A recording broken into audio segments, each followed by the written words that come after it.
Tonight, a South St. Louis man has a warning for people about dropping mail in those blue post office boxes. He says he was the target of a check washing scam.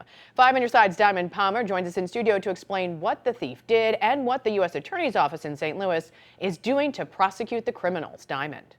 Well, and Erich Vieth says the thief erased everything except his signature on the check and doubled the amount. The U.S. Attorney's Office in St. Louis says they've prosecuted at least a dozen of these cases involving mail theft in the last few years. Nearly 2 weeks ago, Erich Vieth says he placed a check in this U.S. Postal Service blue collection box in Shaw. The check was for his insurance company. It had my signature on it, it had somebody else as the payee, and the amount had increased from $1,700 to $4,500. Vieth says Simmons Bank flagged his account for fraud 3 days later. They told him someone posed as him and wanted to make small deposits before cashing in a $4,500 check, and told Vieth his account needed to be shut down. The scams are called check washing. Most recently, the U.S. Attorney's Office in St. Louis sentenced a man to 10 months in prison for stealing nearly 200 checks from collection boxes. The system is set up to not protect our mail.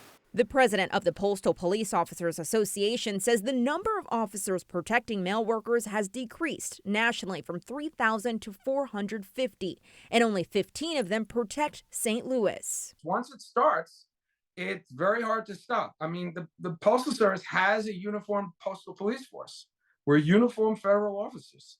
We should be out in the streets protecting letter carriers. We should be protecting the mail, but instead we're protecting buildings. Frank Albergo says the U.S. Postal Inspection Service doesn't have a mail strategy in place, and it won't be ready until September 2024. Vieth says his advice for the U.S. Postal Service is simple. What they really ought to do, given what I've read about the prevalence of this problem, is they ought to put signs on all the blue boxes and say, if you put your check in this box, we cannot protect it from thieves.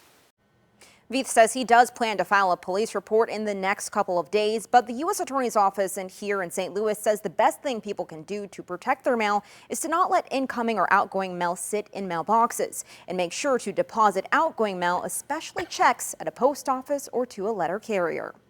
Diamond, thanks.